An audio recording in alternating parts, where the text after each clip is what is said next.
I used to believe every word Daniel said, not because he was loud, not because he was aggressive, but because he said things with certainty. And when you're unsure of yourself, certainty feels like truth. I met Daniel when I was 24 years old, fresh out of college, nervous, eager, desperate to prove I deserved my job at a fast-growing marketing firm in the city. Daniel had already been there 3 years. He was confident, charismatic, and the kind of man who always had an opinion ready before anyone else finished speaking. When he took interest in me, I felt chosen. At first, he helped me. He'd stay late to guide me through presentations. He'd review my drafts and say, "You're smart, but let me polish this." He'd explain office politics like I was being let into a secret club. "You'd get eaten alive here without someone like me," he once said. I laughed. I thought it was protective.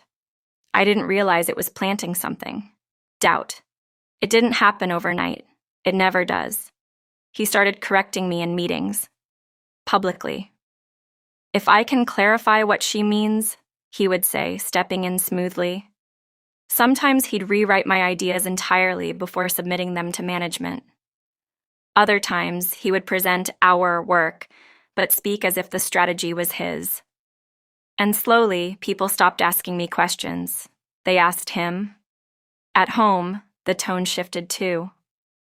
"You're too emotional. You don't think big enough. You're lucky I'm patient with you." Every promotion he received became a subtle reminder of my limitations. "You see the difference between us?" he said once after getting promoted. "That's ambition." I started shrinking. I stopped volunteering ideas. I asked for his approval before sending emails. I reread messages 3 times before speaking in meetings. If you've ever had someone slowly reduce your confidence until you don't recognize yourself anymore, you know it doesn't feel violent, it feels reasonable. That's what makes it dangerous. Dear viewers, don't forget to support this channel by liking this video and subscribing to the channel. It may seem like a small thing, but honestly, it means the world to me. Thank you. Now let's continue. The turning point came at a company dinner. Wine glasses clinked. Laughter echoed across the long table. Our director had just announced Daniel was being considered for senior leadership. Everyone applauded. Daniel stood up to say a few words, smiling, glowing, and then he said it. "I guess mentoring my girlfriend while climbing the ladder paid off." The table laughed. Someone asked me what it was like working under him. My face burned. I forced a smile and excused myself to the restroom. I stared at my reflection for a long time that night. And for the first time, I didn't see incompetence. I saw exhaustion. That night at home, I confronted him. "Why would you call it mentoring?" He shrugged. "Because it is." "It's not." He loosened his tie and said it casually, like he was commenting on the weather. "You're nothing without me." He walked away. But something stayed. Silence. Heavy. Calm. Clear. And inside that silence, something shifted. If I was nothing without him, then I needed to find out who I was without him. I didn't argue. I didn't cry. I didn't threaten to leave. I withdrew my contribution. The next project we were assigned together, I said calmly, "I'll handle this one alone." He laughed. "You're not ready." "I'd like to try." He smirked but agreed. That month, I worked harder than I ever had before. I studied analytics late into the night. I researched competitors.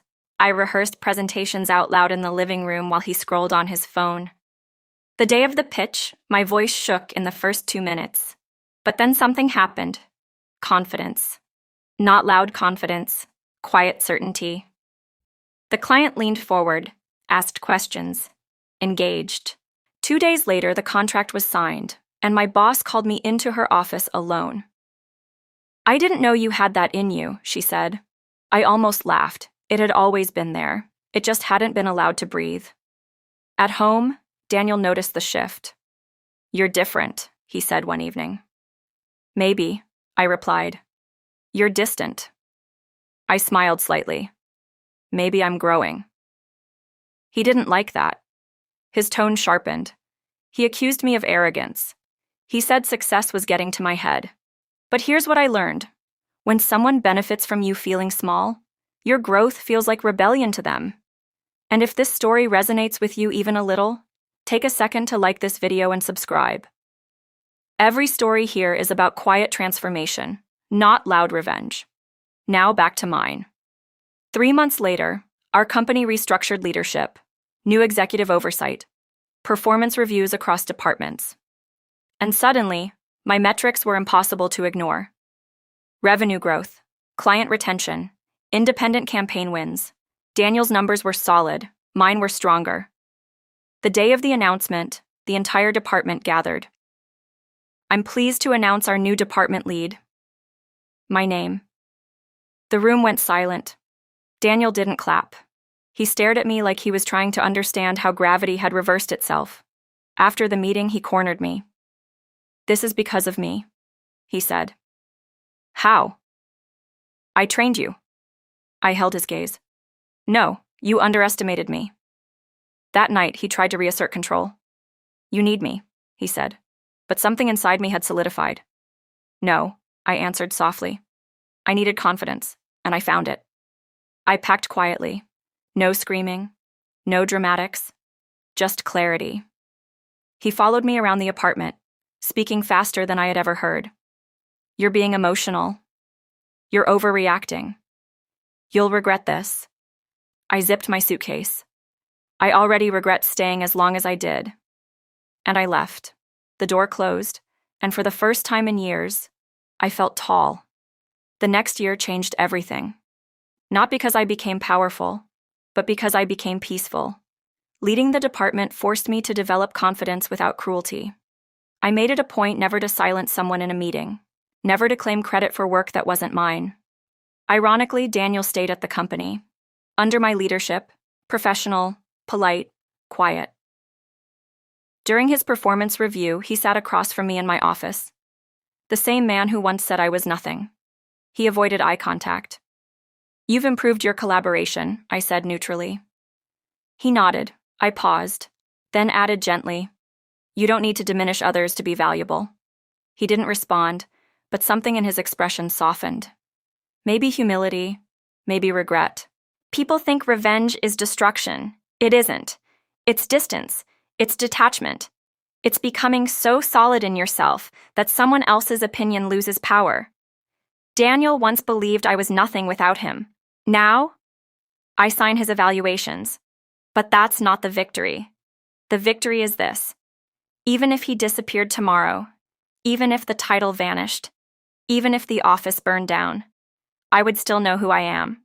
And if you've stayed until this point in the story, comment "Quiet Power" below. I read every single comment, and I love seeing how many of us are rebuilding silently. The greatest revenge isn't proving someone wrong.